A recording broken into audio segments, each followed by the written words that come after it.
Hey everybody, welcome to Do You Believe on Paranormal Zone TV. And I want to thank you all so much for joining us tonight. And if you would please give my show a like. And for those of you who are new to the show, if you would please subscribe, I'd really appreciate it.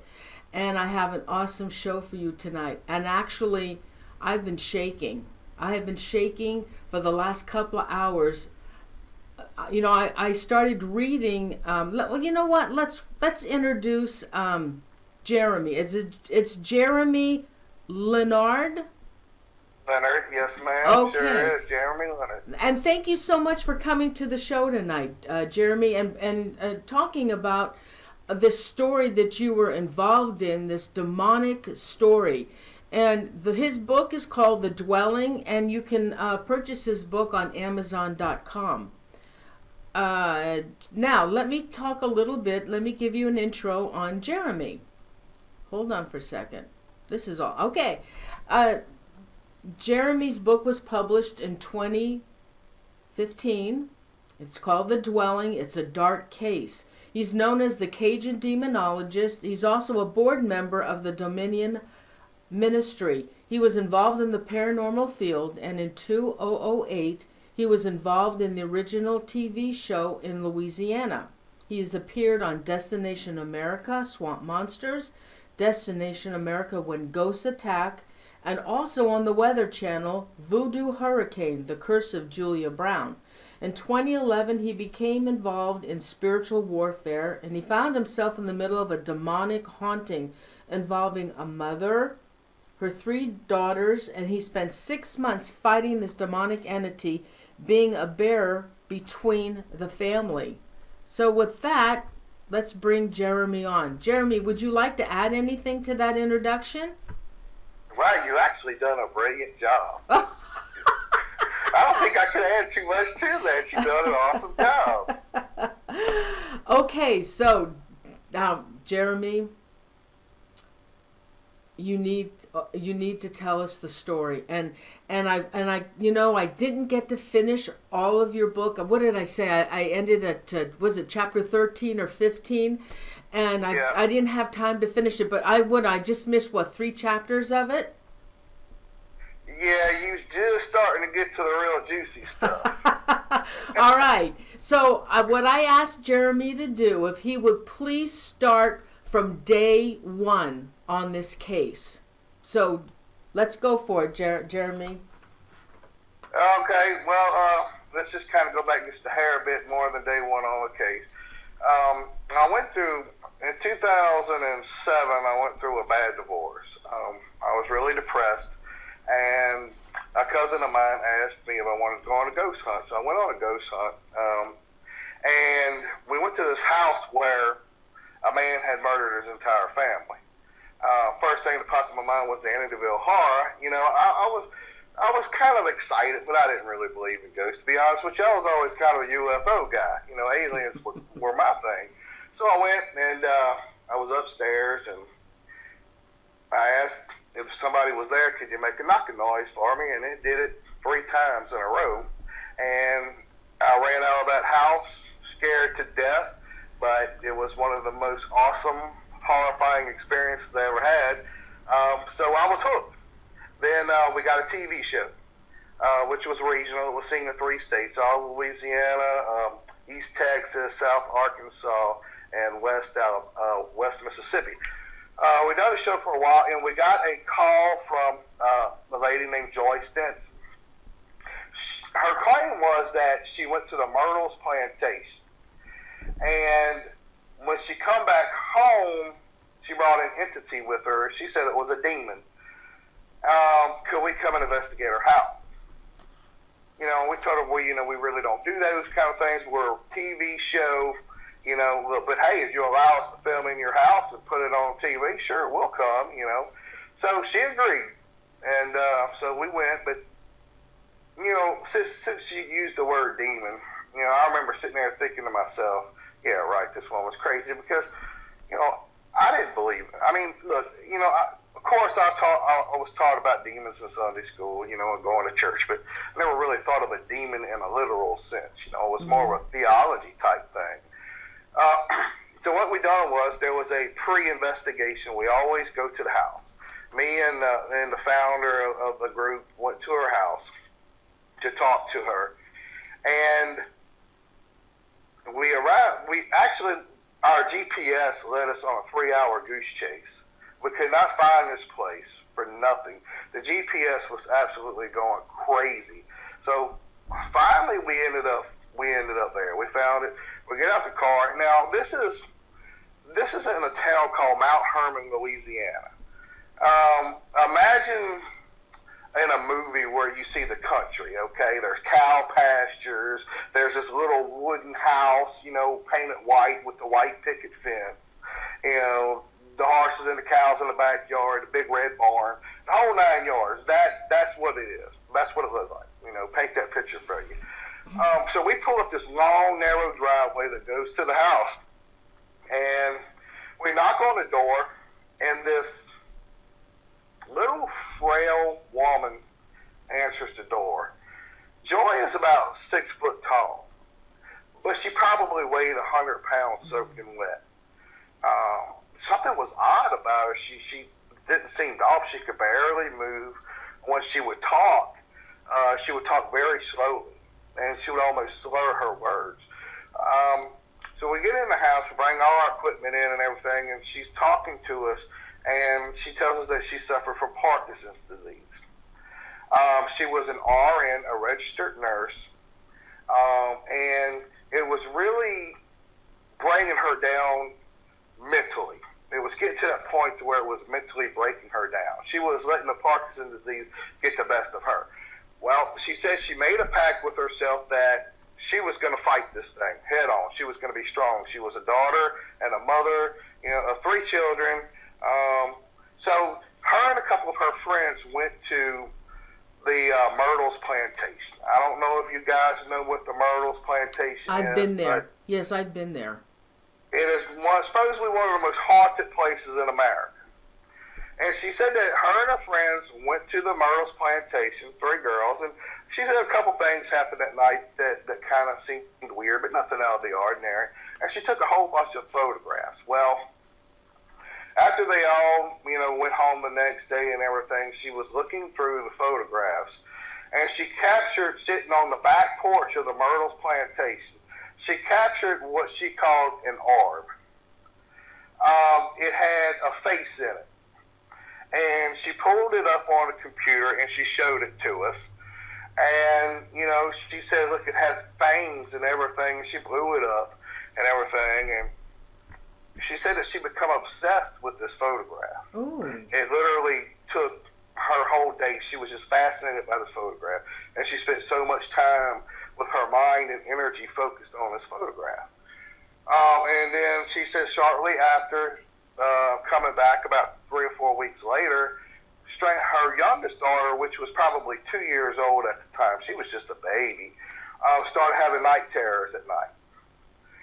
So being a somewhat knowledgeable paranormal investigator, nah, not really, to be honest with you. I was a thrill junkie. I didn't know much. But we thought, well, maybe she became obsessed with this picture, and that, that's why all this stuff's going on. So we were sitting there talking, and I remember her looking up at me, and her eyes, and this is honest to God truth, her eyes turned solid black. For a split second. It was one of those things where you think you saw something, but you wasn't quite sure if you saw it. That's what it was. It was like happening real, real fast. And I looked, the hair on the back of my neck stood up, and I almost had to check my britches to make sure I didn't have an accent. I mean, that's how bad it scared me. So I grabbed my K2 meter, and I just politely dismissed myself from the conversation because I'm really freaked out at this point. And my partner's still talking to her. So I grabbed the K2 meter, and there in the house, there's a hallway that goes through the middle of the entire house. And there's a back way. The kitchen is in the back part of the house, and the hallway wraps around and goes through the back. So I walk in there, and the master bedroom is on the right, and there's a huge bathroom on the left. And when you walk into this bathroom, there's a double vanity sink right there on the right hand, on the wall on the right side, and there's a huge mirror that goes all the way across one wall. I say the mirror is probably about 12 foot long and maybe 6 to 8 foot high. It's huge. And I remember as I'm walking toward Joy's room, I remember her saying that that's where most of the activity was. So I was like, I ain't going in there. I'm just going to take a left right here and go in the bathroom. So as I turn and go directly into the doorway of the bathroom, my K2 meter spikes, and it goes all the way to red. I mean, it literally pegs it out, and it just held it there for at least 5 seconds. I mean, it was just maxed out on red for about 5 seconds. And I remember thinking to myself, wow, look at that. I've seen it fluctuate and stuff, but I've never seen it just hold it there like that, go from 0 to all the way to red. And then all of a sudden it goes back to nothing, and I look up, and in the mirror, I see a man. Now, I want to let you know he was as solid as, you looking at another human being. Most people think ghosts, you can see through them and all that. That ain't what I saw. This thing was solid. He was standing in the doorway of Joy's bedroom, and he was about 7 foot tall. And I say that because the door frames on the door is usually 7 foot tall, and his head come right to that door frame. Now, this guy, that's what you want to call him, was extremely disfigured, extremely weird looking. One of the things that potentially caught my eyes was, as he was standing straight up, his arms were twice the size of a normal person's arms. In other words, as he was standing there, his arms, his fingers and his hands come past his kneecap. I mean, he had very elongated arms, and his fingers were twice the size of a normal person's fingers. And as my eye is focusing on what I'm seeing, and I start to look up at his face. Now, he was bald-headed, and his face was shaped like an egg. It kind of come to a point, kind of more of a point at the top. He had eyes. He had 2 eyes. But the rest of his face was gone. There was nothing there. Can I just say something to you? Do you know that you described Slender Man? Yes, ma'am. I get that a lot. And I've actually read up on the Slender Man. And you're absolutely right. He does resemble the Slender Man in a lot of ways. So, that's kind of an interesting, point to bring up, because, you hear the stories of the Slender Man, and I have to say the physical appearance does really represent and looks like the Slender Man. Like I said, he had eyes, but he did not have a face. It was distorted, okay? It was like craters. It was kind of like when somebody on TV, they black something out. That's what it looked like that covered his face. There was no lips, there were no nose, just the eyes. And I must have made eye contact with it through the mirror for 3 to 5 seconds. And I felt my heart jump out of my chest, and I panicked, and I ran out of there as fast as I could. Luckily, there was 2 doors, so I didn't have to go through the door he was standing by. I just went straight out the other door, which led into the kitchen where my partner and Joy was. And I come running out there, and I'm saying all these cuss words, and I'm panicking and everything. My partner's like, "What in the world is wrong with you, dude?" And I said, "Oh my God, y'all ain't gonna believe this." And I'm talking so fast that I can't even catch my breath. And he's like, "What?" And I tell him what I had saw, and I described it, and I could see the color run out of my partner's face. He turned white. Now, this is a 6'4" guy. He works out. He's really built. The macho man kind of, persona about him. But he literally turned white, and he's like, "Dude," and this is exactly how he said it. "Dude, you're not gonna believe this. She just got finished describing this thing to me, and what you said is exactly what she said. And I know you didn't hear me say it because I know you're deaf." And I was like, "Yeah, man, I'm telling you, I saw it. I was panicking so much. He's like, "Look, let's go outside for a minute." So we go outside, and I'm like, we have to get the hell out of here. This is not something that we could deal with. We have to go. And he thought about it for a minute. He was like, you know what? I think you're right. So let's get the hell out of here. So we go back in, and we politely sitting there, and we talk to him where it's like, okay, well, we'll call you in a couple of days and, see if we can set up something. Knowing we ain't going to call her again. Now, so the time we go back in the house and get our equipment and we walk back outside. Now, remember, we had just come from outside having this conversation previously. The weather was as calm as can be. There was not a cloud in the sky. The wind wasn't blowing. There was nothing. Well, no more than 5 minutes from the time we walked inside, got our equipment, politely told her we would get back in touch with her. We walked back outside, and it's like walking into a hurricane. There is not a cloud in the sky, but there is one huge black cloud on top of this house. Okay, you can't make this stuff up. Believe me, this is, I'm telling you honest to God truth here. There was one cloud directly on top of that house, and the wind was probably blowing 60 mile an hour plus. And I say that because, those big garbage cans that they give you now? All right, we seen one of those things fly across the yard while we were standing outside the vehicle loading everything in. And this little frail woman is just standing there like, I can't believe y'all, she didn't say this, but I knew this is what she was thinking just by the look of them. I can't believe y'all are going to just leave me. I can't believe y'all doing this to me. But you know what? What I saw in the wind, man, that's crazy. That stuff does not happen. Jereme, can I also, at that time too, didn't she tell you that it was an incubus, and that it was an incubus, and it was a demon, a sexual demon? Well, here's the thing about the demon, all right? And I was fixing to get to that part, but it showed itself to the 2-year-old first, okay? It was very sexual toward the 2-year-old. It would say things like, are you going to, well, I'll just let you play the video clips on that, but, it would make very sexual advances toward a 2-year-old, and the girl would repeat it. I mean, this is a 2-year-old. You can't teach a 2-year-old to say these kind of things. Now, what it would do is it kind of jumped from the 2-year-old, then it jumped to the middle child, which was 8 years old at the time. It was more of an incubus or an incubi toward the 2-year-old. But when it got to the middle child, it wasn't anything sexual. It was just more of a destruction type path. And what it was doing was, joy was its target. But the way a demon operates is it's going to use your family. It's going to divide your family, okay? It's going to do whatever it has to do to break you down mentally.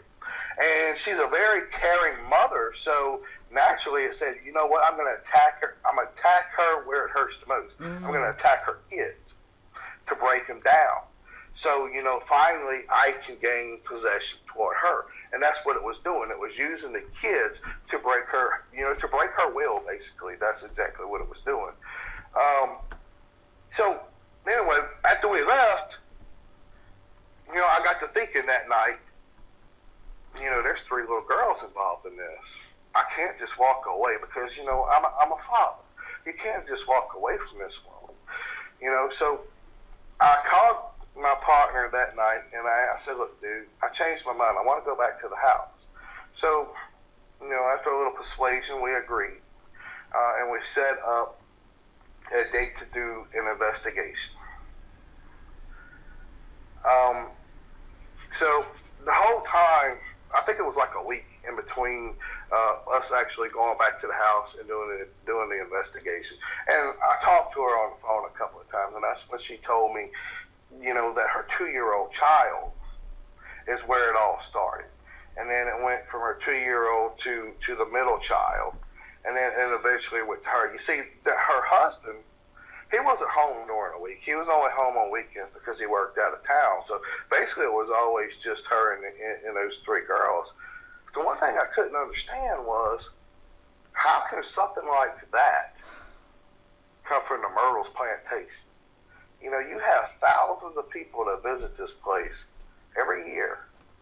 how can something like that exist in a myrtle plantation? That was always the one thing that I couldn't quite understand. Did she think that's where it came from?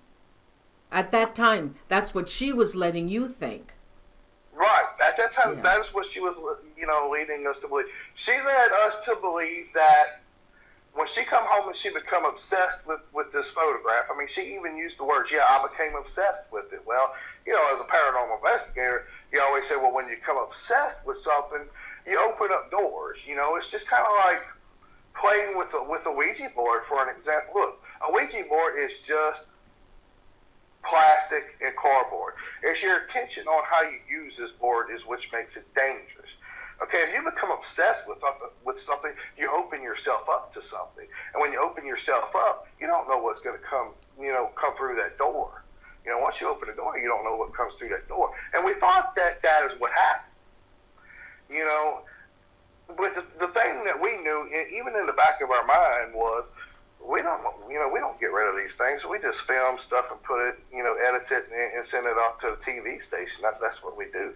So, I knew in the back of my mind she was really wanting somebody to help her, but, we didn't really do that, and we knew we didn't do that, but, we still kind of wanted the footage at the same time, which was selfish, very, very selfish at the time. But after we done the first investigation, we arrived that night. We told the team exactly, look, we were there. It was crazy.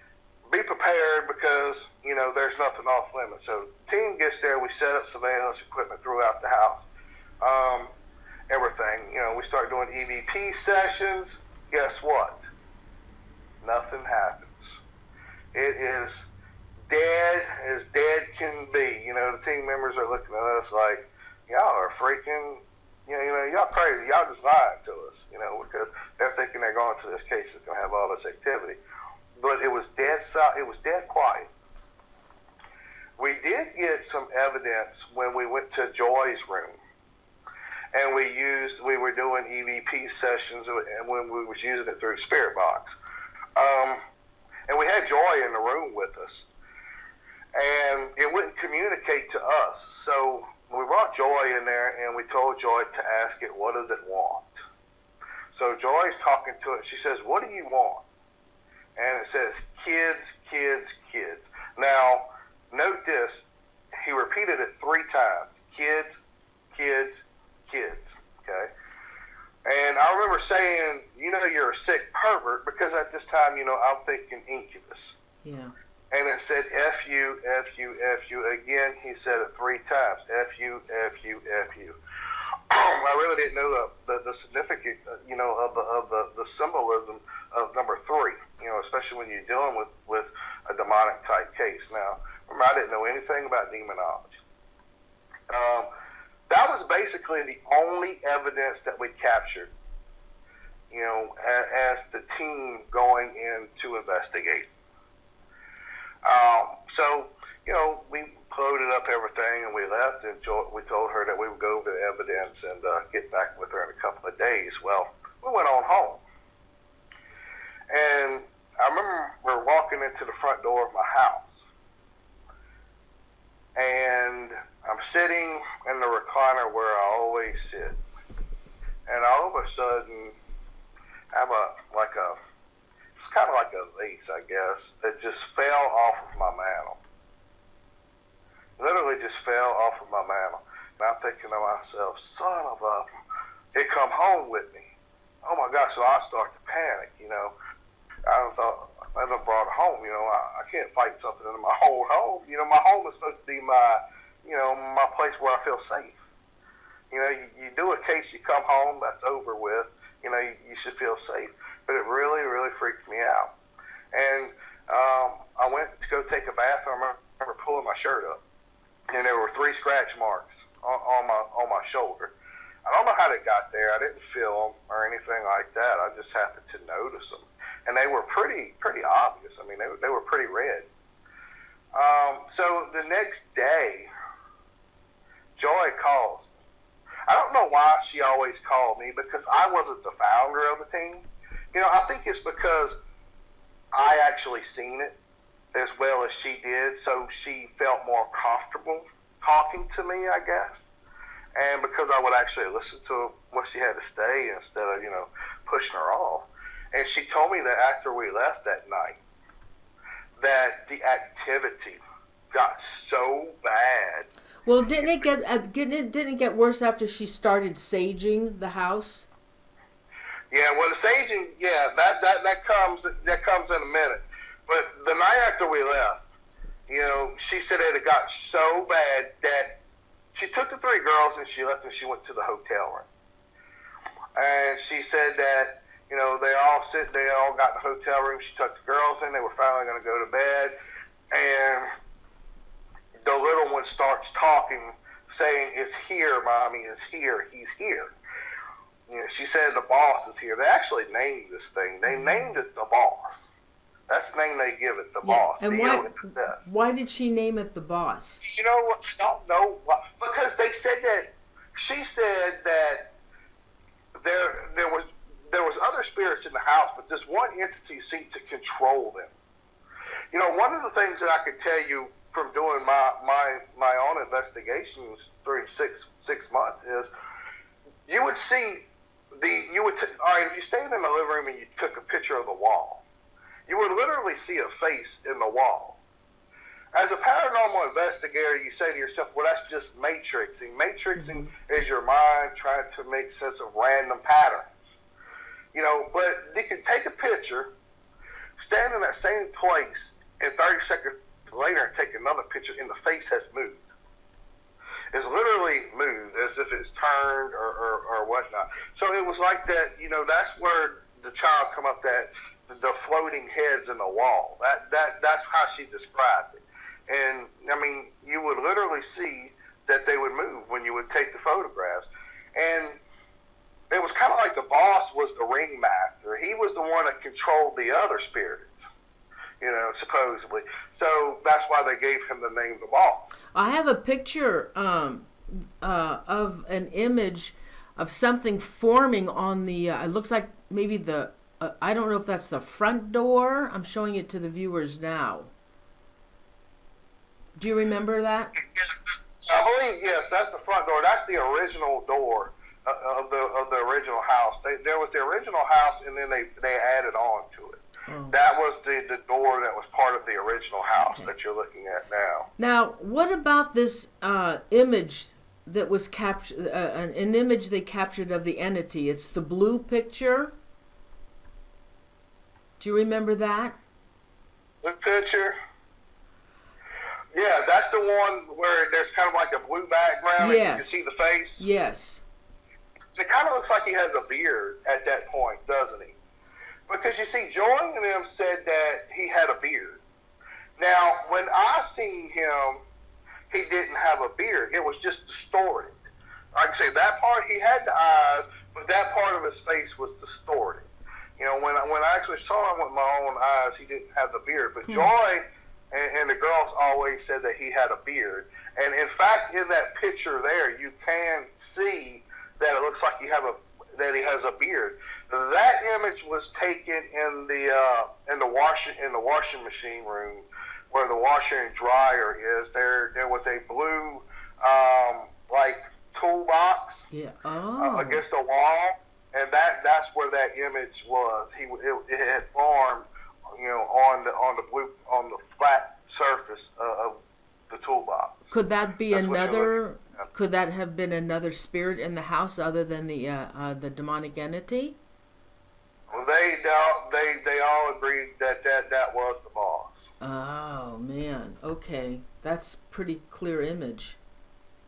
Yeah, it is. Whenever I first seen that picture, you always go in and you just take tons and tons of pictures. And Joy was smart. Joy documented a lot of stuff on her own as well. And as soon as I seen that picture, it's not one of those things where you have to kind of let your eyes adjust. You can clearly see him just looking back at you. Well, so in my notes, I have in here on this that we didn't finish. When did the demon? At what point did the demons mark the children with the symbols? Well, all right, let's get to that. So after the team had come and done their initial investigation, Joy had called me the next night, and she had told me that, what happened to him. And look, she starts crying to me on the phone. I mean, she is desperate, and she tells us that we were like the fourth team that she had come in there. And, one team before told her that she had to just learn to live in harmony with the spirit. And, she said no one was able to really help her. She even had a shaman come in to bless the house. She had a priest come in to bless the house. She had somebody come in that planted 4 crystals on each side of the property. And nothing has worked. And she's like, Jereme, what do I do? She's like, I am about to lose my insanity here. I don't know how much longer I can hold on. And, Jereme, he's got the big old heart, big old teddy bear. Don't worry, Joy, I'll protect you. I don't know how, but I'll protect you. That's basically how the conversation went. So I would go to the house pretty randomly, pretty often, and sit with her and talk with her. She would call me anytime anything happened. And I told her, I talked to her one day, and she said that the activity was starting to pick up now. This is the time that is starting to move from the 2-year-old child to the middle child. This is the point in time where that switch is happening. She tells me that Jaina is getting a lot more aggressive. She just kind of stares off into space. Her demeanor is different. Her attitude is different. She's not my sweet baby no more. She's just, she said that she's a shell. So I told Joy, I said, look, I'm going to go talk to some people and see if I can get somebody in. So I went to religious authorities. I went to a minister. And I told him what was going on, and I asked him for help. And he basically shunned me for even having anything to do with this woman. That was pretty much what he told me. And I was absolutely shocked by this. I was totally shocked. Wow. You basically tell me, oh, well, if you stay with her, you're going to get what you deserve, what you're asking for. That was pretty much how it went. So I said, well, let me go to a Catholic priest. Catholics deal with this kind of stuff, and, well, of course, you go talk to a Catholic priest, they tell you all of this about a mental condition, they need to do this, they need to do that, they need to do that, and by the way, son, you shouldn't be anywhere near with this. And I explained to him that there's 3 kids involved, there's nobody else, that's why I'm there. And his words to me was pretty much, you play with fire, sooner or later you're going to get burned.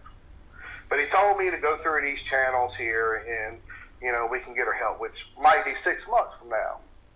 6 months from now, she may have went berserk and killed her whole entire family. That's kind of the situation we was in. It was kind of dire straight. So that's when I decided, I was like, there's nobody to turn to. Absolutely nobody to turn to. You're going to have to do this yourself, Jereme. So I started studying, demonology. I would go to work, I would come home, and I would literally stare at the computer for 5, 6, 7 hours every night, learning everything that I could. And what was funny was, you remember how I told you that when I saw the boss, he didn't have a face, he had eyes, but his face was distorted? Yeah. You know that a demonic entity cannot take the perfect form of a human being. They could come pretty close, but there's always something odd. Sometimes they're missing an arm, sometimes they're missing a leg, they're missing body parts. Well, guess what? He had no facial structures. All he had was eyes. So that confirmed to me by reading that in fact it was a demonic entity. So I contacted Joy, and I told her, I said, look, I'm gonna help you. I told her what I tried to do, and to no avail, but I'm gonna find a way to help you. Have faith in me. I remember telling her that, just have faith in me, okay? Have faith in me. I will not fail you. That's basically what I told her. And about 3 days later, she calls me and she told me that both her children has marks on their body. The 2-year-old it was right on her chest, kind of by her right breast, I think it was. Yeah, her right breast. It was like an L shape. Yeah, I'm showing that now. Okay, that's what you see. That's an L shape. You know, that symbol there usually means it's marking you as their property. That's basically what that mark means. Now, the other mark appeared on the other child on her torso, on the side of her torso. And if you look at the mark, there's 3 points. You know, again, here's the number 3, okay, which stands for Trinity. Okay, it's kind of a mock against God. Supposedly, God died at 3 p.m. So Satan and the demons used the number 3 as Trinity, which basically means they're mocking God. And if you look at the thing, there's a Triton there, which is a devil's pitchfork. It has the 3 points, then it has the shaft. That's what you're looking at right there. So that was pretty intense. That was hard for me to take in whenever I seen that. And when she sent me the picture, so I immediately jumped in my vehicle and I went over there to look and to see if the marks were still there, because I was probably almost an hour away, I guess. And when I got there, sure enough, the marks were still on their body. So it wasn't just a rash or a rub or anything like that. It was definitely there. So I started doing an investigation in the house. You know, go around, and I would literally go into this house. Again, I was uneducated in the field of demonology, and I would call this thing out. I would call this thing a coward. I would call it all these names. Well, whenever I investigate, I always use ear amplifiers because I'm hard of hearing. So I want to be able to hear exactly what's going on. And whenever I would go through the house, calling this thing out a coward, you would literally hear it laughing at me. And he had a thing that he would do. He always mocked me. He would call me a pig. You'd always hear it's like pig. And you would hear him making oinking noise, like oink, oink, oink, oink. Because I'm kind of a bigger guy. And that was him mocking me. For me trying to, call him coward and all that stuff, which apparently had absolutely no effect. He found it amusing, apparently. And he would do that anytime after that. Anytime I walked into the house, he would mock me constantly. And I would hear it. It even got to the point to where I didn't even have to wear the headphones anymore. I could literally hear it with my own ears whenever I would walk into the house. So after I investigated, I went over there and I got some holy water, and I just kind of sprinkled it around the entire house. I went back home. And I guess I didn't hear from Joy because the next day after I sprinkled holy water, I called her and said, Joy, how are things? Everything's calm, Jeremy. Everything's calm right now. And I'm like, oh, good, Sprinkled a little bit of holy water, and I got rid of him. I showed him who's boss. So I figured as long as I didn't hear from her, all was good, okay? So I guess 2 weeks went by, maybe 3 weeks went by, and all of a sudden my phone rings, and I'm sitting there, and I almost hesitate to answer. Well, didn't she have a spiritual warfare minister come in? Yeah. He come in. He comes in right after this incident right here. I'm about to tell you about. So she calls me, and she is in a frantic, and she tells me that her daughter is under possession. And you can literally hear her daughter screaming in the background. When do you want me to play some of these audio? I want you to play that one right now. Oh, God. You know what? Should beware that if you are a medium of any type, you may want to turn off and not listen just because it's very powerful. And the energy that is going to come from this audio is very strong. So Okay, well, I've got 3 really bad ones. The last 2 are just, the mother, and then the end one was the screaming. But I've got the 3 first ones where it says suck. That's the little girl. And then there's F-U. Yeah, play that one. That was, like in the beginning of the hauntings, again, right after she come back from the Merle's plantation, it was the 2-year-old child that started experiencing things first. All right. Well, let me play the 2-year-old then. Let me play her audio. Good. Okay. Here I go. That's son of a bitch, right? I'll play it one more time.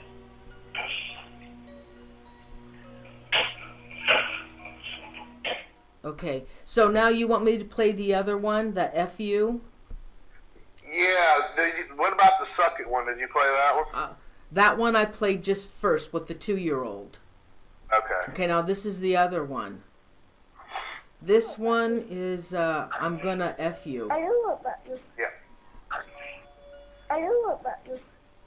That's the little baby. That's disgusting.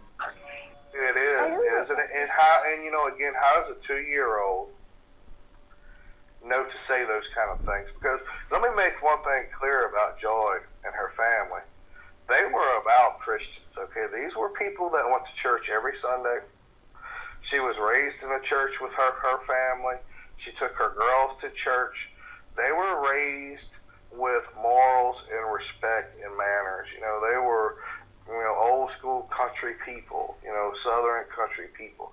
So, where does a child like that learn these things from? I mean, you have to really sit there and think about that.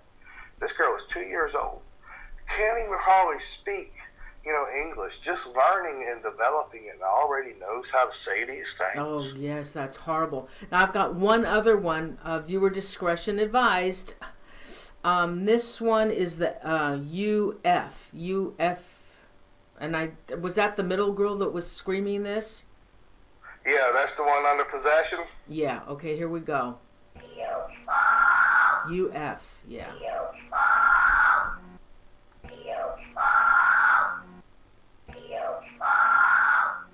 Okay, I just played that one.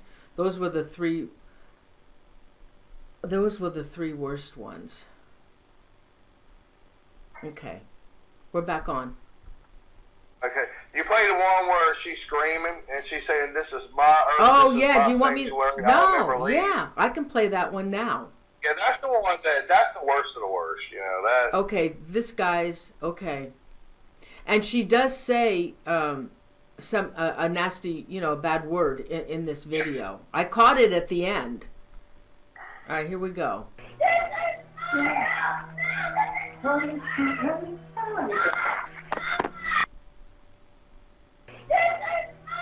Yeah, this is my house.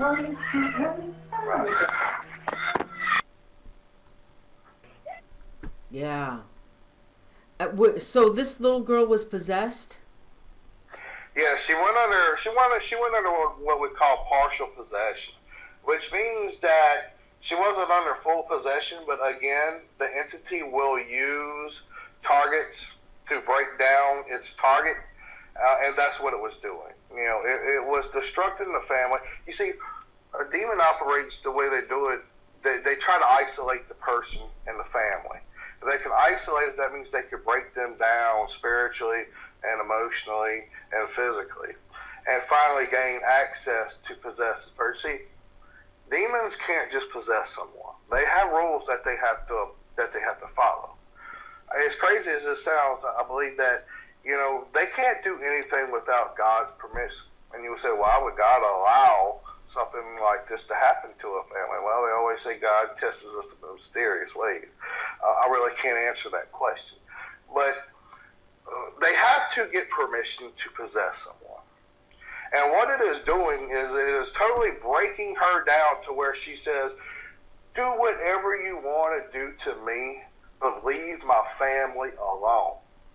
When she says that, she just opened herself up. She granted it permission, is what she done at that point in time. Should I play the last two audios that I have, and then we can continue on with her story, with your story? Sure. Okay, this is the one where she says that people think I'm crazy.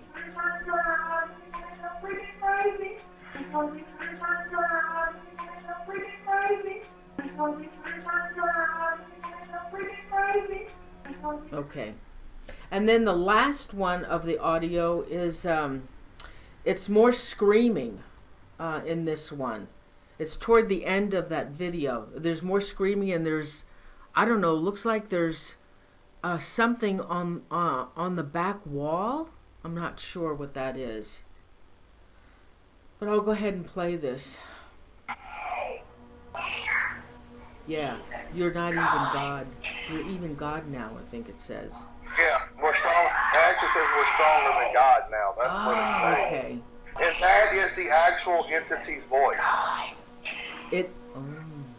That was picked up on the digital recorder. That is the actual entity's voice. Really? Yes, it is. Oh, so that's a real EVP. Holy cow. Yeah, because there's and the way we know that is actually the entity's voice. Later, whenever we get down to it, the last night that we were there, we actually got its voice again, and they're the same voice. But anyway, so Joy, I hear she tells me this, so immediately again I run over there, and and by this time Jaina she's sitting on the couch, I think they would call her, like a normal 8-year-old would do, and so I start talking to her, and I really wanted to make the kids feel comfortable with me, to where they feel like they can tell me anything. So I always kind of, try to play games with them and stuff like that to really get their trust. So, I kind of get her off to the side and I talk to her and I'm like, so Jane, how you been doing? She's like, I've been doing good. How's your mama doing? She's been doing good. I said, can you tell me what happened here earlier today? She says, what do you mean? I said, well, you kind of went on a little fit rampage there earlier, hollering at your mama and stuff, didn't you? And she's like, no. So we played the clip to her, and she listens to it. She says, that's not me. What do you mean that's not you? That's not me. That's my voice, but that's not me. She had absolutely no recollection of it. She does not remember it. She doesn't remember anything happening at all, which is common when someone goes under possession. They don't have any memory of it once they're actually under possession at all. Mm-hmm. So we went. I stayed there that night, and they had the middle room was what they call the clown room. They had balloons painted all over the walls. It was crazy, and that was actually her room. That was Jana's room. So I stayed in that room that night. And Jana stayed in there with her mom. And at this point, I had never spent the night in the house. So I go in there. I guess I went to bed about 10 o'clock. I'm sitting there. I guess I finally fell asleep at 11. Because, I was just trying to see what a normal night in that house would be. And when you're right at that state, when you're about to fall asleep, I can feel something crawling on the wall. I could feel it crawling all around me, as if it is surrounding me. It's just like a black fog, and that's the best way to describe it. It's literally like black fog. It just kind of surrounds you, and as you're sitting there, and you can, if you look on the walls, you can see it moving on the walls, and you can almost hear like this, that type of noise as it's going, and you get this strong odor. It was like rotting eggs, which is the smell of sulfur, which is a common smell when you're dealing with a demonic infestation. But you could hear it, and I started reciting Bible verses out in my head, out loud. And as I could do that, I could just see it as if it just stops.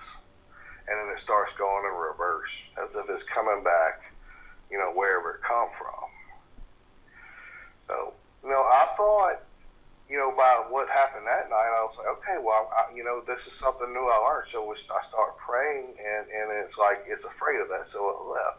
So I was trying to connect the dots. So me and Joy done some research, and we got a shaman to come in and bless the house. He was coming in 3 days, so I made it a point to be there as well, so I could see what would happen.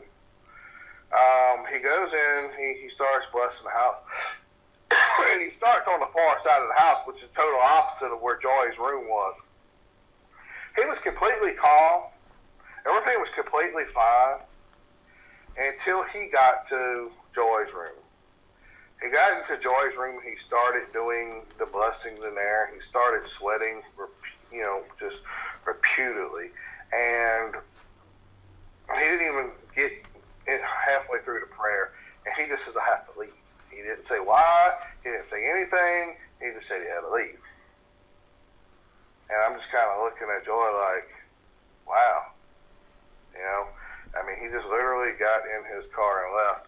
And after that, we got another person to come in. It was just a few days later, and that's the one that come in that done the staging and everything. They completely staged the house from one end to the other. To no avail. It had absolutely no effect on this thing whatsoever. It was almost as if afterwards he would really retaliate. He would really retaliate. Mm-hmm. I heard sometimes it makes it worse. Sage can. Sage can also wake the dead. In other words, sage can actually, clear spirits out, but it can also awaken other spirits. Does that make any sense? Oh, yeah. Now, when does she tell you the real story? Well, the real story. So after that, I guess I have to tell you, Jereme, what she tells you, I have never ever heard that before. It is I can't even believe that I was reading that. So you've got to tell the viewers. Well, how this come about was, I had been studying now for a while. This took place over a 6-month period, and this was probably month 5 that this come about. I decided I was going to go over there one day to go see them, and I pulled up in the driveway, and no one was home. So I decided I was just going to sit there and wait. Okay, and I'm sitting underneath the tree by the front yard of the house. And all of a sudden, I don't know what happened. They pulled up and they said I had blacked out. I don't remember anything. I can't tell you if I did or if I didn't because I don't remember. The only thing I can remember is I was kind of on the ground and Joy was kind of like patting me on the cheek saying, Jereme, what's wrong? She said I had blacked out. And I just remember feeling kind of nauseous previous to that, but I don't remember actually blacking out or passing out. I couldn't tell you how long I've been passed out or anything like that. And so finally they pulled up and, everything I kind of got back to, and we went inside and I started talking to her and I said, Joy, I have to tell you something. I've been doing a lot of research on demons in general, how they operate, things like that. This thing did not come to the Myrtles. It did not come from the Myrtles plantation. And you have to be honest with me or nobody can help you. One, you have to be honest, and when you be honest about it, you're actually letting it go. You're actually opening yourself up and letting it go. And that's when she says, well, and I'm like, what do you mean, well? I got really kind of offensive. Here I went through hell alone with these people, and all of a sudden you're going to tell me, well, she was like, well, a couple of years ago, she went to Honduras. Honduras is well known for hoodoo, which is a very black version of voodoo. It's like voodoo and Satanism kind of wrapped up into one. She went to Honduras on a church mission trip. Like I said, she was a very devout Christian. She did not lose her virginity until she was married. Okay?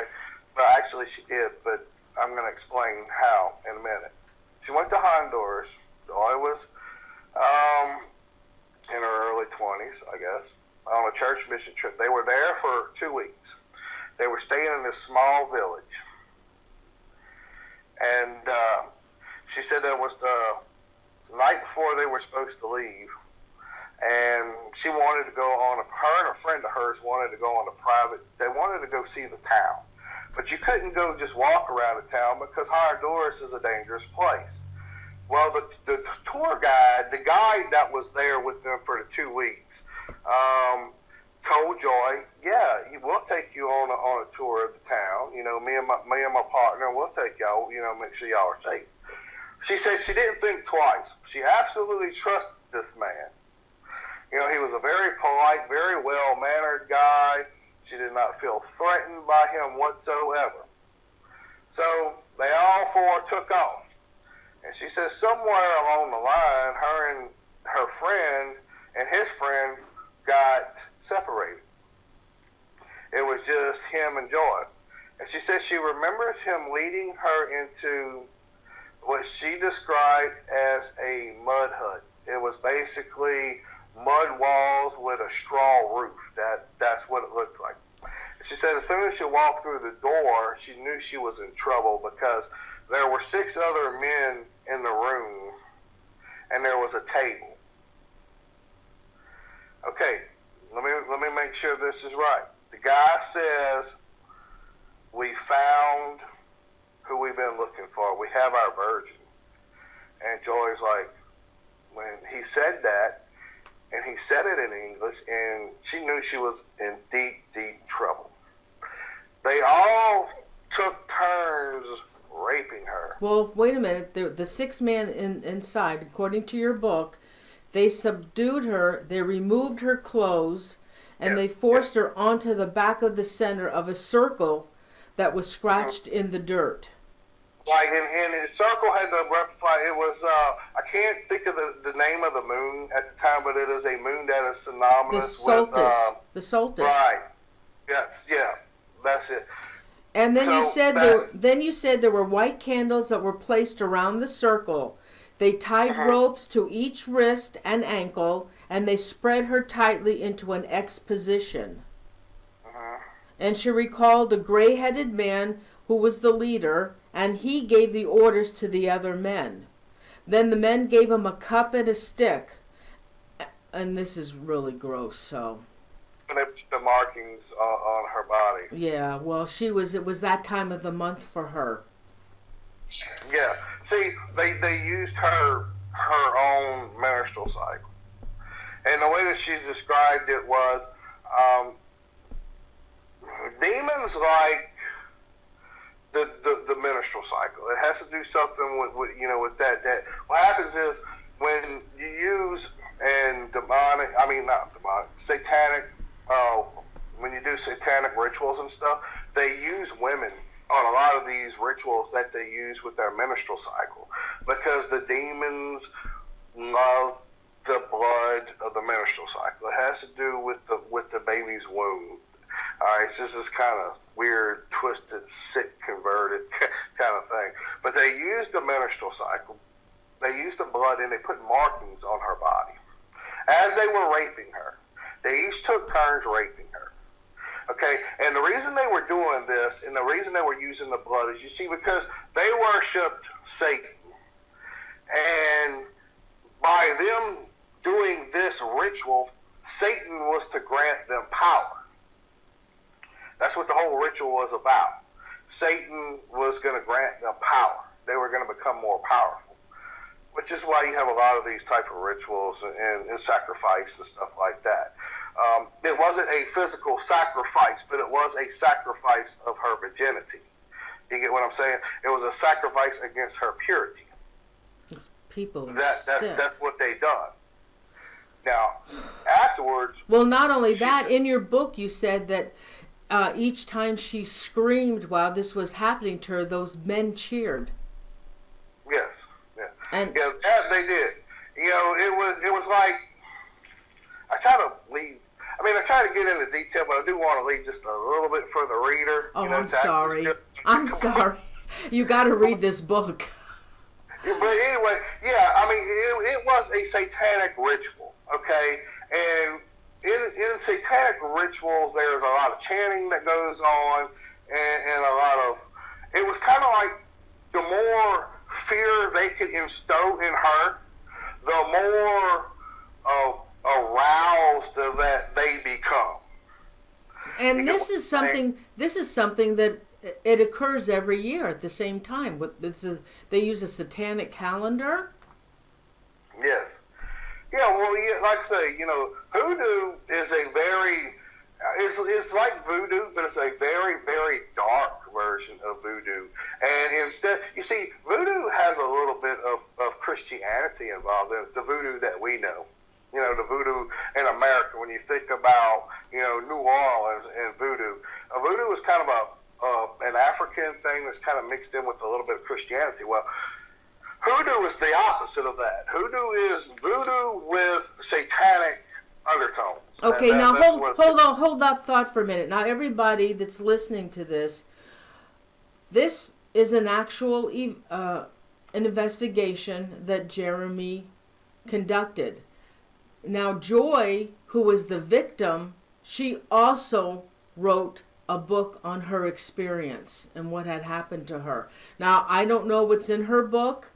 I don't know, Jereme, did she go through this as well as to what happened to her in her book? Yes, she explains exactly what happened to her. Joy's book, all the events that actually happened that I tell you about, she mentions in her book. The only difference between my book and her book is the point of view that is told from. Joy's book is more of a religious undertone to it. Her book is kind of her resentment against God, for letting this happen to her, because Joy could not understand how God could allow this to happen to her family, because she went to church. She was an avowed Christian. She prayed every day. She taught her kids how to pray. How could God allow something like this to happen to her? That was, one of the hardest things to get her to let go of, the resentment. And I think the resentment that she had in the end played a big role in having its right to her. But that's how her book and my book are different. I mean, it talks about the same events, but if you really want to get the full aspect, you really do need to read both books, because it's amazing how it could be the same story, but it's totally different. Mm-hmm. So anyway, what she told me after the ritual ended, she said that they actually let her go. She literally thought she was going to die that night. She had, accepted it while it was happening. She knew that was it. She'd never see her family again. She knew she was going to die that night. But to her amaze, they let her go. Now, like she told me, when something like that happens, you're in a foreign country, who do you tell? I mean, what good is it going to do? Who do you tell? So she didn't tell anybody what happened. She made her way back to the camp where everyone was staying. They got on the bus the next day. They went to the airport. She flew home. She did tell her fiance, which later became her husband, what had happened. And he accepted that they ended up getting married. They had a family. Now, she said after that, small things would happen in the house. Well, let me ask you, Jereme, let me ask you. Now, up until this point, you were investigating and trying to help the family. You did not know anything about this. And then after she told you this story, what went through your mind? It completely made sense. After she told me what happened, it completely made sense, because, like I said, a demon has to have permission to possess someone. What happened that night was, As they were putting the markings on her body, they literally told her they were allowing demons to enter her body. She used those words. They were allowing demons to enter her body. Okay? So what had happened in retrospect, when she come home, look, these things will lay dormant for a while. They will lay dormant until you're at your weakest point before they strike. They're cowards. That is what they do. They're going to strike. They're going to attack you when you're at your weakest point. So this thing laid dormant until, one, she becomes physically ill with Parkinson's disease. Okay, but it still needed that door to have that attachment. You see, there's 3 stages to a demonic haunting. You have an infestation, which means the entity is in the house. You have an oppression, which means that it has sought you out. You're mainly the target. Most of the hauntings are going to be around you, and eventually a possession. So what happens is when this happened, she had the infestation in the house, which she said that when she come back from Honduras, that small things would happen in the house. Her and her husband would even joke about it and say, Casper, the friendly ghost, no big deal. And it was like that for several years, about 4 years after the event in Honduras happened, until she went to the Myrtles plantation. And when she became obsessed with this orb, well, she opened herself up at this point in time. She become obsessed with it. Anytime you become obsessed with anything in the paranormal, you open up a door, and you can't control what comes through that door, unfortunately. And that's what happened. She become obsessed with the orb, and that gave it what it needed to start doing its work. Now it had an oppression. Okay, he had his target, but he still had to gain access to her to possess her. Okay, so it went through her family. It divided the family. It broke her down emotionally, spiritually, and physically until it was able to gain access to her body. And that's exactly what happened and how it went down. Now, she also told me that, she told me a couple of things that you'll have to read it to know. But one of the other things was she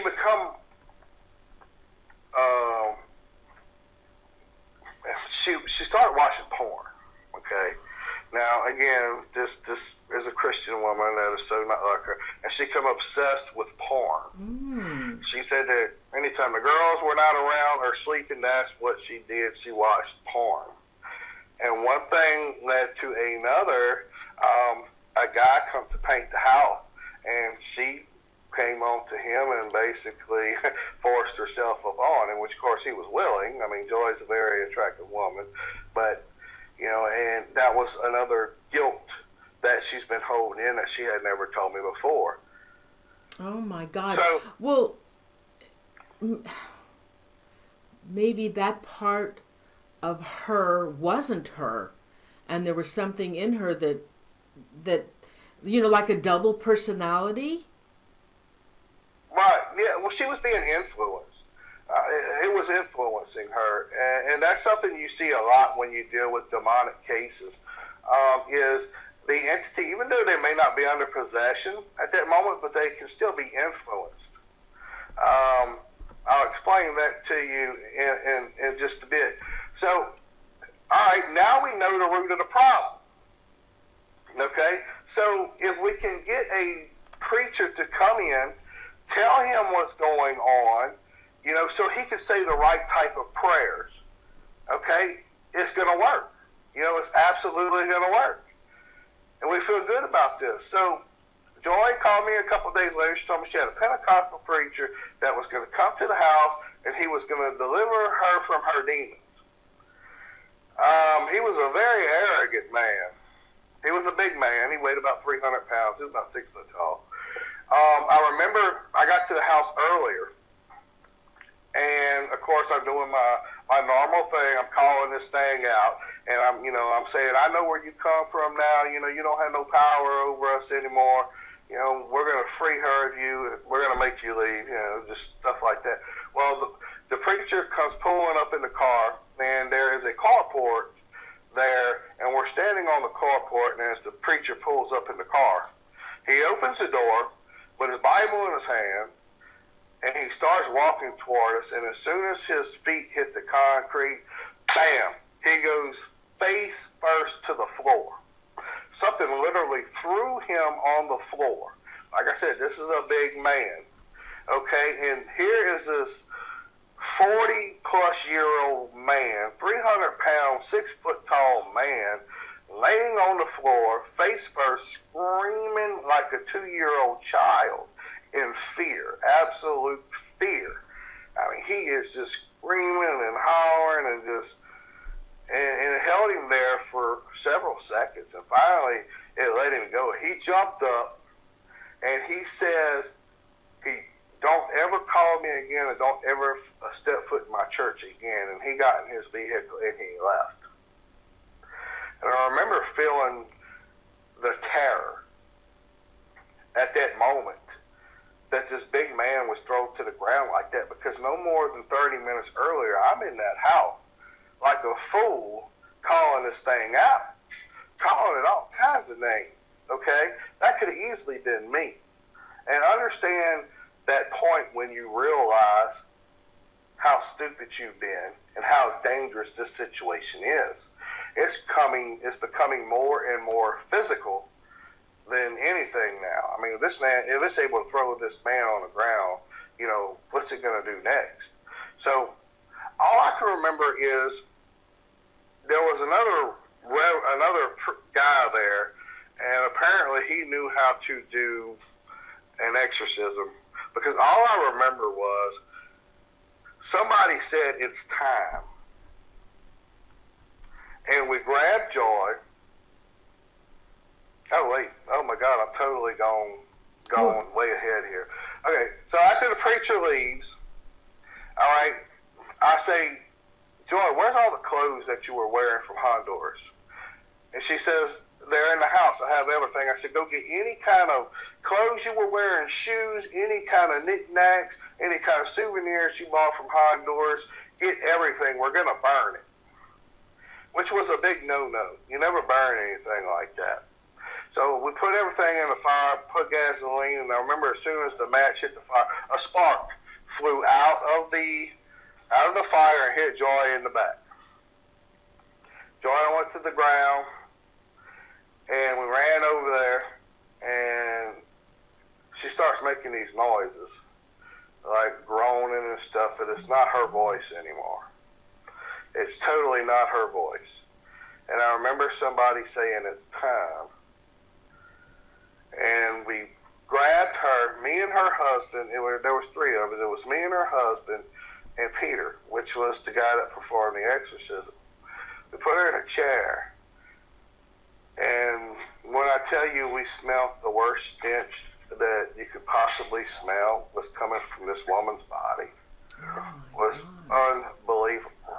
And the strength that she had, again, Joy weighed 100 pounds. Me and her husband were holding each of her arms down in the chair because she was trying to physically attack us when Peter started doing the exorcism. And she was literally picking us up almost off of the ground with her arms. That's how strong she was. Okay, now her husband is a big guy, and so am I. But she was so strong, she was literally picking us up. Her eyes turned black again. And this kind of gets hard for me to say because there's so much pain involved in my life. Now, these entities know everything about you, okay? They know everything about you. They could dig deep down into the corners of your soul and know your deepest, darkest secret, okay? And all of a sudden, she looks at me and she turns and she says, she starts laughing.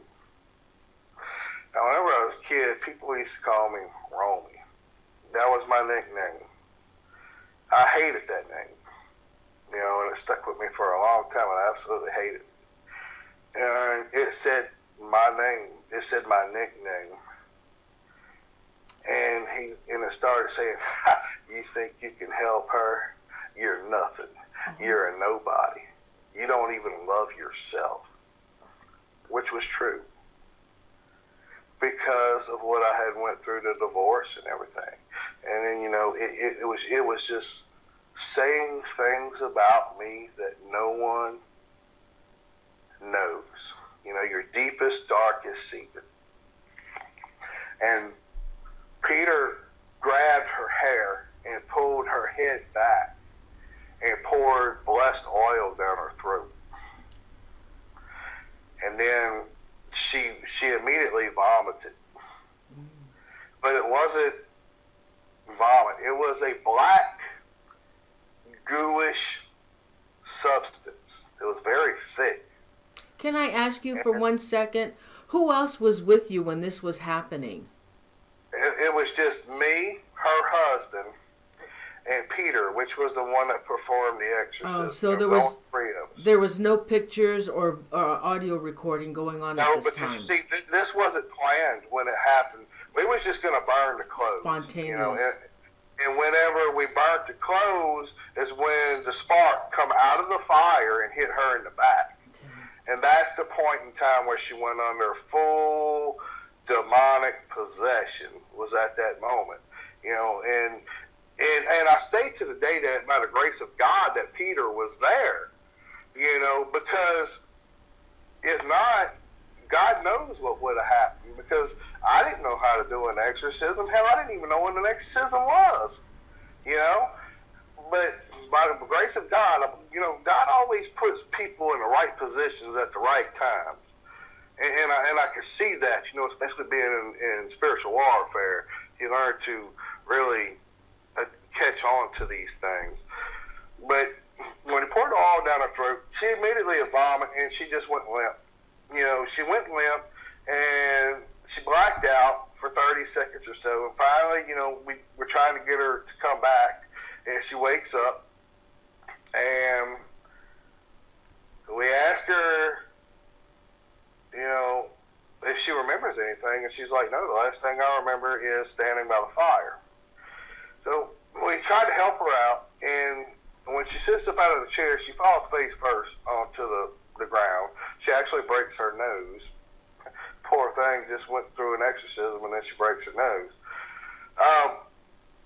But after that, things died down.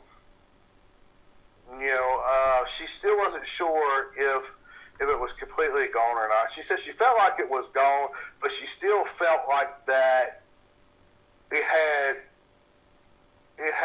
a hold of her. Mm-hmm. Okay, even though it wasn't a physical thing, she said she still felt that it had a hold of her. In other words, it still owned part of her. She had made the comment that how could it be totally gone when it owns her soul? I remember thinking to myself, Joy, and I don't know how this happened. I don't know if it was a work of a higher being or what, but I remember sitting there, and as soon as she said that to Joy, what do you mean this thing owns you? And she said, it owns my body. I mean, look at me. And that's when I said, Joy, it may own your body, but let me explain something to you. It does not own your soul. Nobody can own your soul. Your soul is yours to keep, and no one could ever take that away from you. And I said, what happens is, you have a lot of resentment toward God. She tell me that all the time. How could God let this happen to me? You pray to God, but you pray to God out of resentment. You pray to God as an empty shell. Okay? What I want you to do right now is I want you to sit there and think about the one thing that makes you more happier in the world than anything else. What is your, happy thoughts? You go back to Peter Pan. What's your happy thought so you can fly? Take the love for your children, the love for your husband, the love for your family. Pull it through the floor. Pull it to the center of your body. Work yourself up. Make you feel the love. And pray to God with that love. And ask God to take this away from you. And she did. You know what? After she done that, I immediately seen a change in her. She had a little more pep in her step, as you would say. the one thing that I can tell you as I learned from this is, no matter how, and this is what I want people to understand, when you're dealing with, if you ever find yourself in that kind of situation where you're being attacked or being influenced by something evil, you feel hopeless, you feel that there's no way out, you have the power inside of you to fight this entity. You can win. You have that ability. You have to not listen to the lies that it tries to tell you that you can't, because you can. There's no greater energy in the world than love. If you take positive and negative energy, they cannot both coexist and occupy the same space, which would be your what? Your soul.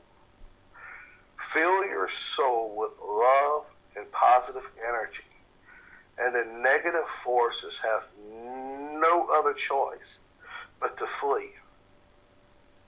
So never feel it is a hopeless battle that you cannot win, because you can. Wow. Good always triumphs over Yes, evil. it does. Always remember that. It does. It does. Now, how did you become an exorcist? Well,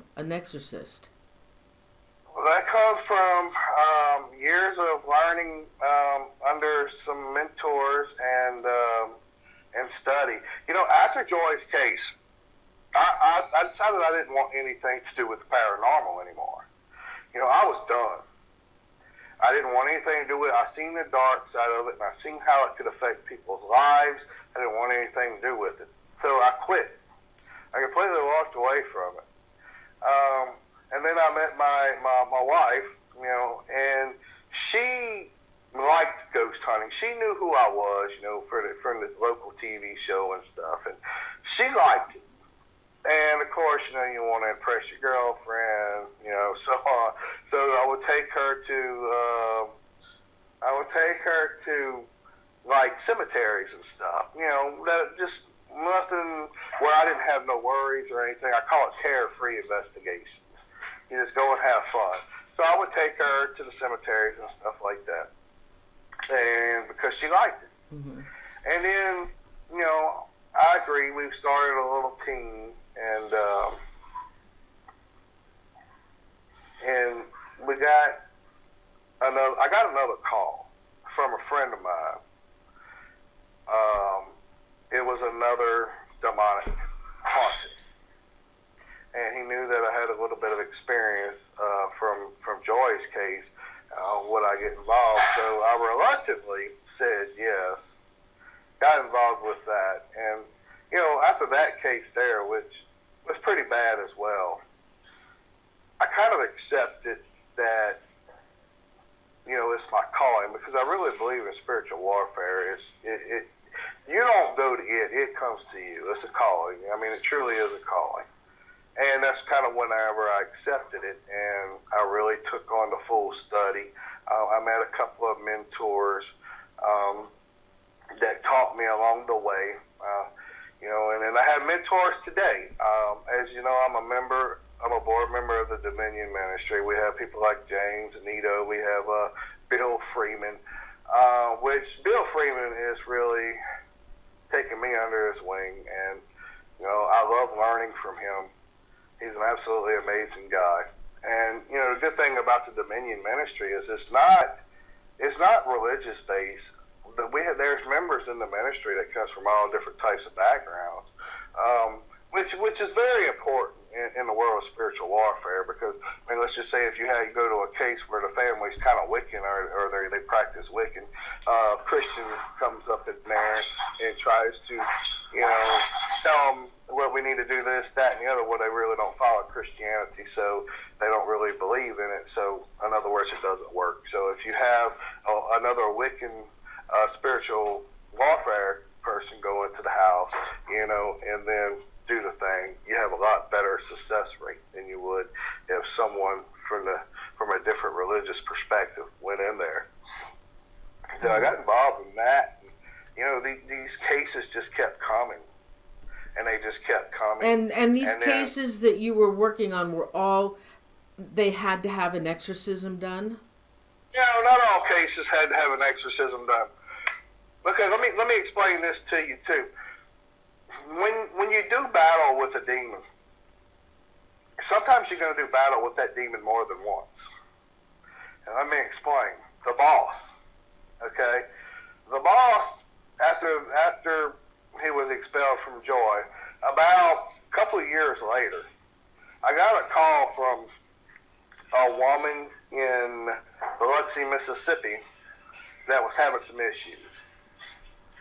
So me and my wife went there. She's an EMT. She's a paramedic, so she is trained in the medical field. She is really able to know, people suffering from mental illnesses or stuff like that. Which is a good thing for me to have, because you really want to find out if somebody's mentally ill or they could possibly be under real possession. Well, anyway, we went to this case and we determined that, yes, she was truly under demonic possession. I started doing an exorcism, and the boyfriend was there, and he was very kind and welcoming when we first got there. And as the night went on, he started getting really agitated. Mm-hmm. And I remember him sitting at the table, and he said, "Jereme, I don't know why, because I like you, but right now I hate your freaking guts. I just want to punch you in the face." Mm-hmm. And I was like, "Calm down, man. Don't worry. Don't listen to the voices in your head. It's trying to influence you. Okay?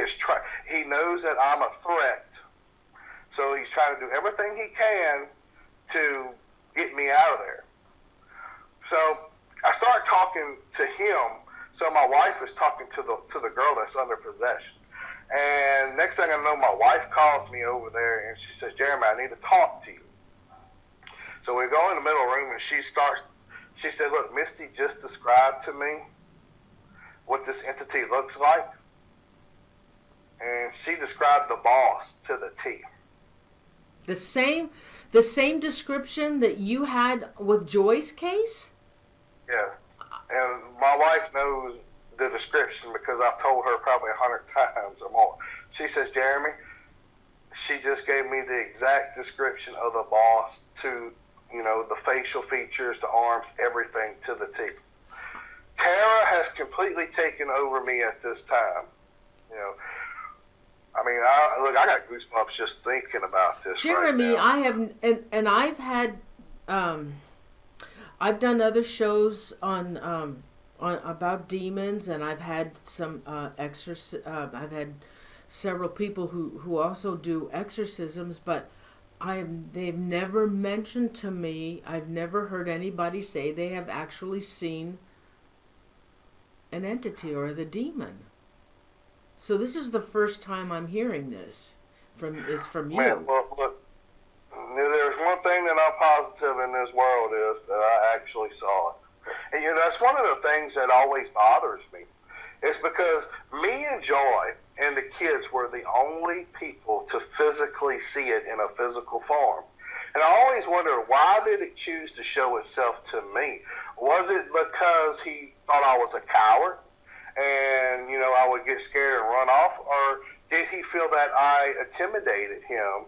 Did he showed himself to me because of that? To try to deter me away.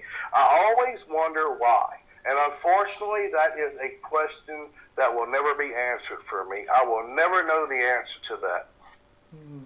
But to get back to the case, now, after my wife tells me about, the descriptions, I panic, and I just sit there and I kind of pull myself together, and I go in there and we start doing an exorcism on Misty, which is the girl.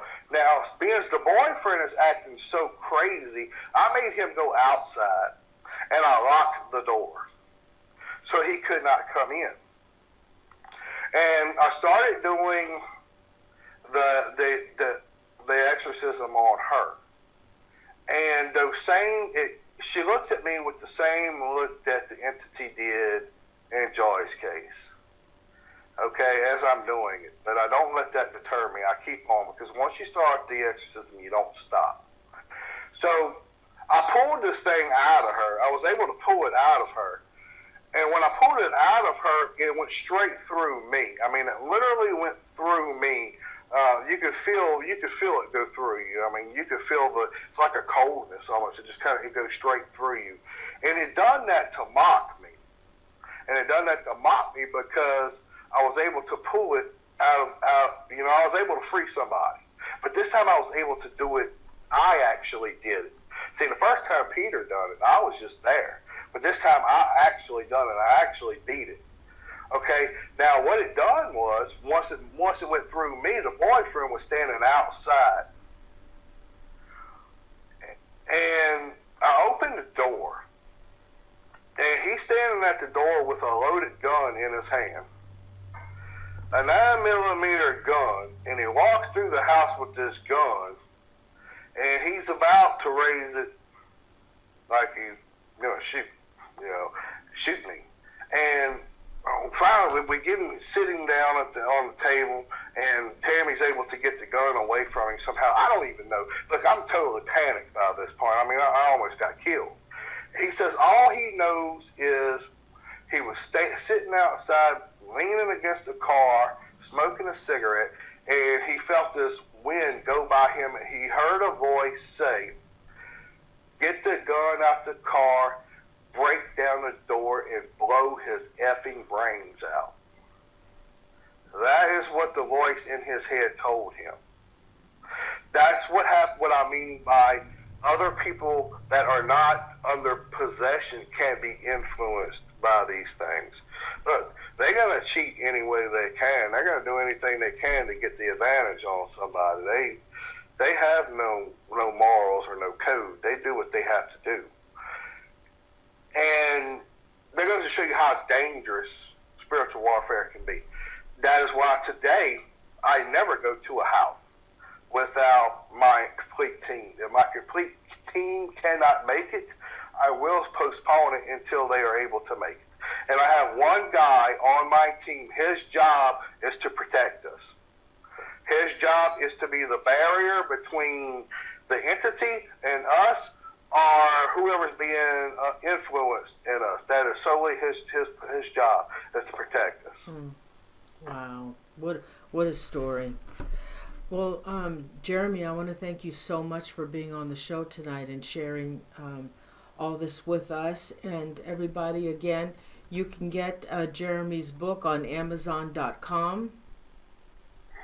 I got up to 15 chapters.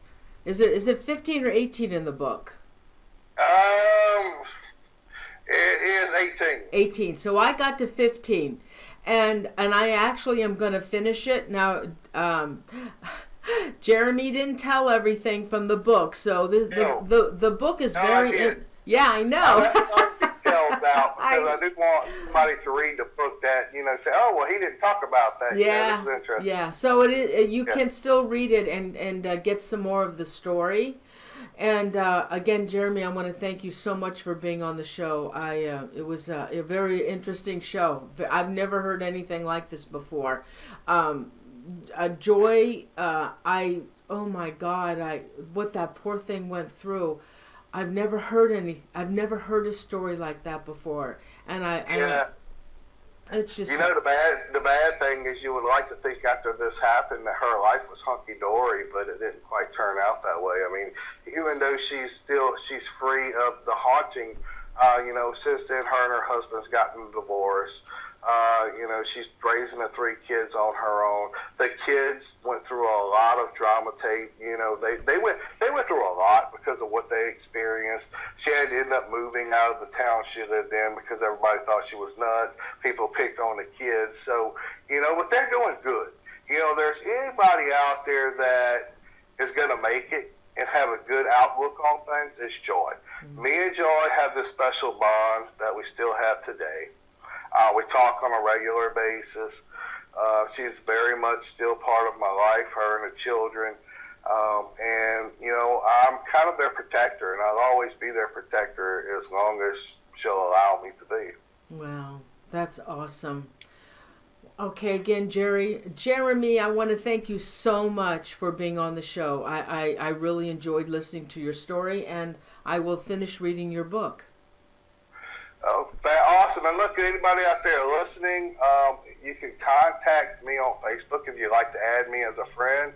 I appreciate that very much. I'm quite a character, actually, so if you add me as a friend, you'll be entertained, that's for sure. But you can find me on Facebook at Jereme Leonard. But it's Jereme spelled with an E, so it's Jereme, Leonard, Leonard. And I also have a like page called the Cajun Demonologist. You can find me there. But yeah, you know what I really enjoy being on the show? And I know sometimes whenever I get into the mix of things, I kind of jump around, which is what we was trying not to do. But anyway, I had fun. Oh, thanks. Thank you. Thank you so much. Again, I want to thank you so much for being my guest tonight. Thank you very much. Well, thank you so much for having me. Good night, Jereme. Thank you. Good night.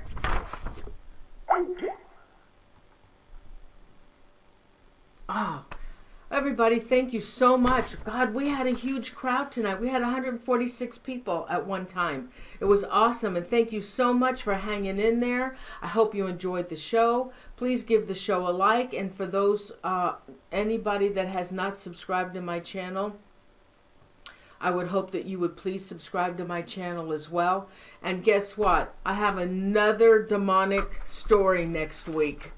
And next week it's Patrick Meacham, and he's written 2 books on demonic hauntings. He lived in 2 houses, and each house that he went into, they had demonic hauntings, and he's written the 2 books. So he will tell us 2 stories next week of demonic haunting as well.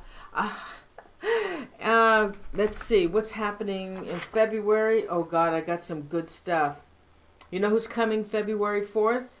If any of you watch Ancient Aliens, Mike Barra, he's coming on the show. He's a regular guest on Ancient Aliens on the History Channel. So that's February 4th. So everybody, again, thank you so much. We still have 110 people here. Do you want me to do, I guess I should do shout outs. I still have some time. So, Mama Joe Boycher, Butterfly Kisses, F Warrior, Bass Singer, Debbie Gale, Putty Tat, yay, Patricia, Unique Annie, Royce, thank you so much, Royce, for modding. Mark, oh God, now, you see now, oh my God, it's going fast now, Mark. I wanted to try and get it in order. Mark Burchett, Janice Bolt, Charlie Panada, Erie Yuri, Bass Singer 11, Janet W, Jill Forrett, Griffin, go to bed, Griffin, it's late.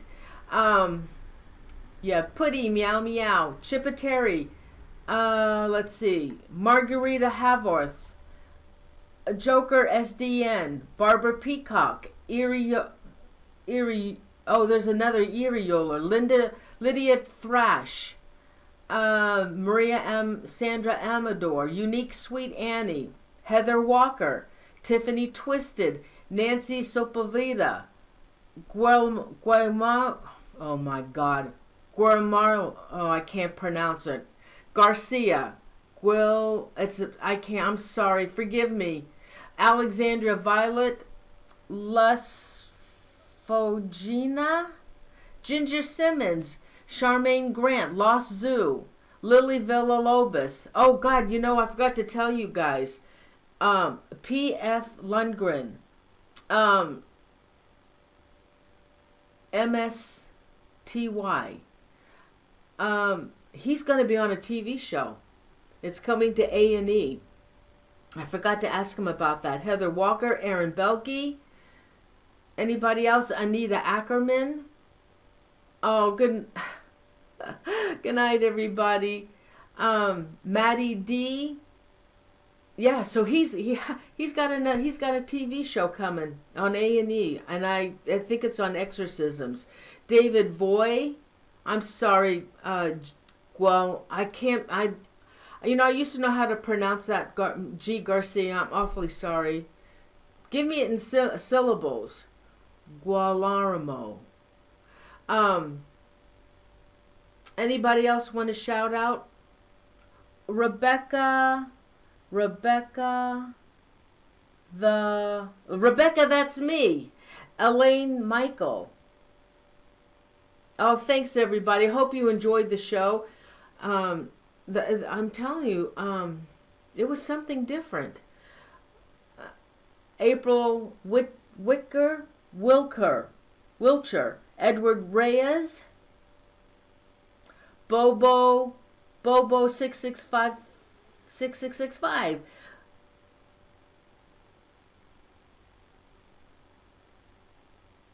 Oh, okay, Griffin.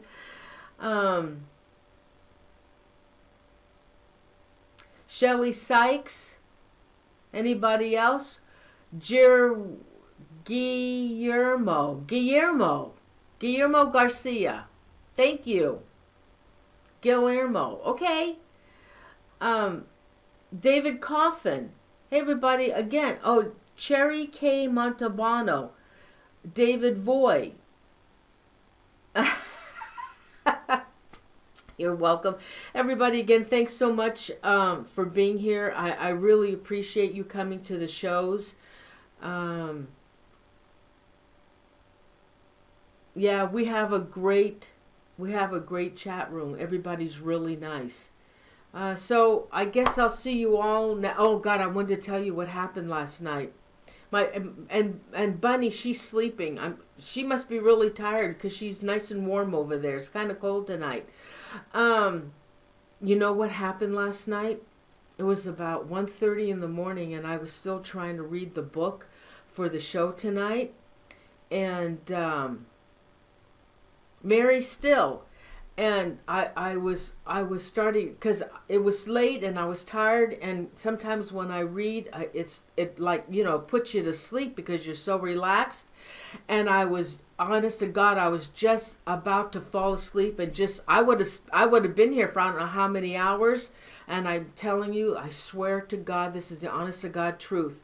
On this shoulder here, something banged me so hard, I knocked back. And, actually I wasn't scared, but I was able to wake up and go upstairs and go to bed. And I told that to my husband this morning, and he kind of got creeped out. And he said, "You better be careful what you're doing." Now, I don't know if that had anything to do with reading the book. I have no idea, but that's the first time I have ever been knocked that hard. I've had ghosts touch my nose, touch my ear, but I've never been knocked where it knocked me back. So I don't know what that was, but it was a paranormal experience, I can tell you that. Okay, so everybody, with that, yeah, Dave is on the road, so that's why he wasn't in chat tonight. Something was trying to tell me something. I don't know. Yeah, it was. I'm telling you the honest to God truth. That has never happened to me before. I kind of been pushed. I was on a live investigation one time at this haunted hotel in San Francisco, and there was a ghost on that particular floor, and it was a woman, and she didn't like me, and I was with Donna Raymond. Donna Raymond had the camera, and I could feel the pressure. It didn't want me, and Donna was a paranormal sensitive, and she said, "Noreen, it doesn't want you to come any closer." And did I listen? No. So I proceeded to walk closer to Donna, and when I was getting closer to Donna with the camera, that thing it pushed me into the there was like a china cabinet, but it was like it had books in it, and it pushed me over to that bookcase, but Donna was able to break me from falling into that bookcase. So I forgot about that one.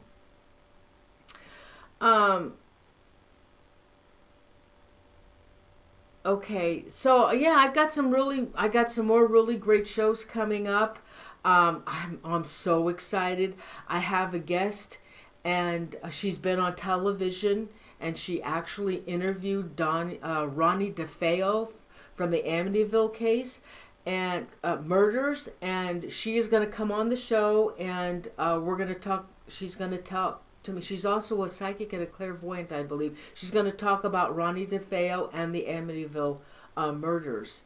So I've got a lot of stuff coming up. I've got so many things. I got so many things going on. I'm going to do true crime again for those of you who love true crime. I have a Michael Freeman. He's written 9 books on true crime, and I'm going to pick out some of the really good ones in his books. And I got Paul Eno coming back. He's the one that did the show with me, The Most Haunted House in America. And we're going to talk about the Litchford Triangle.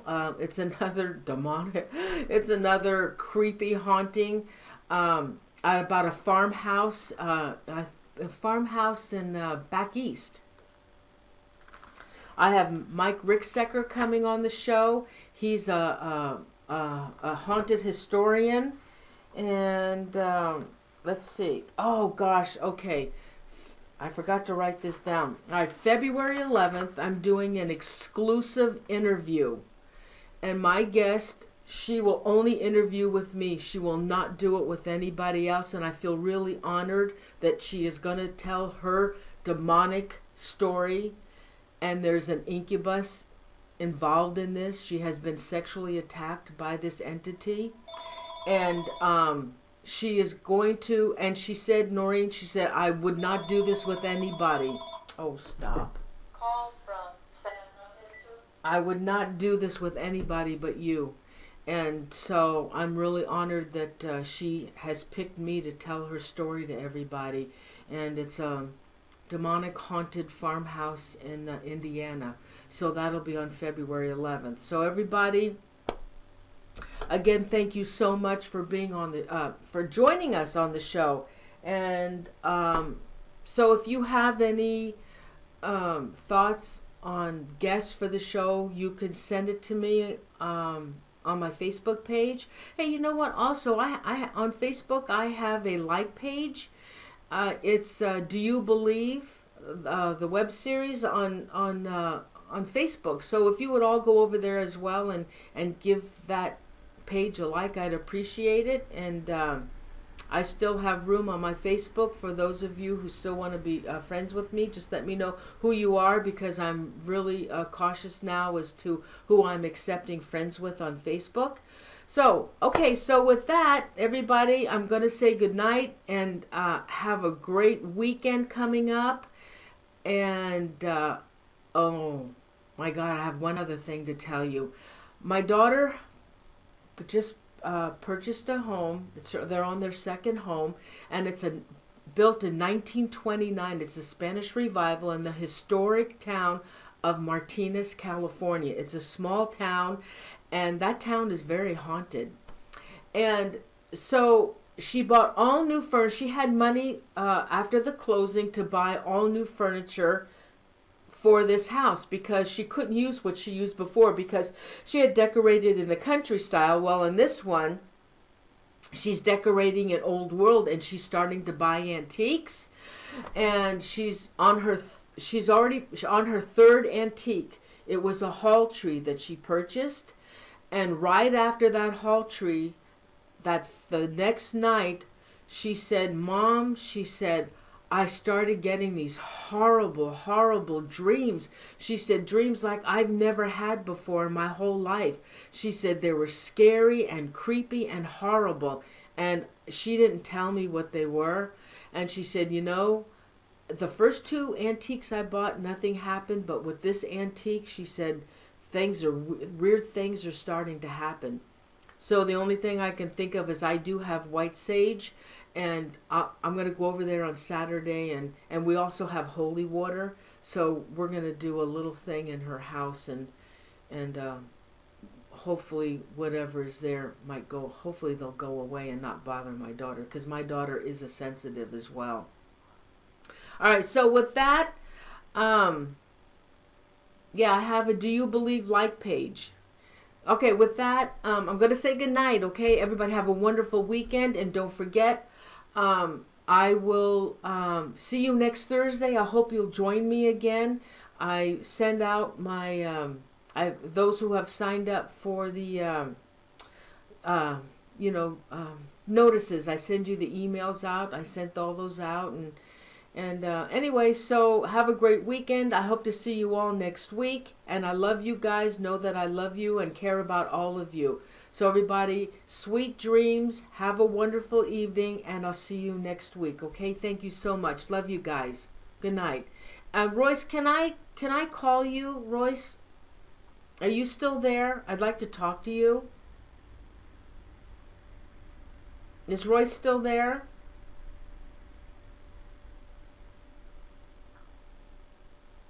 Maybe not. Okay, guys. Good night, everybody. Love you.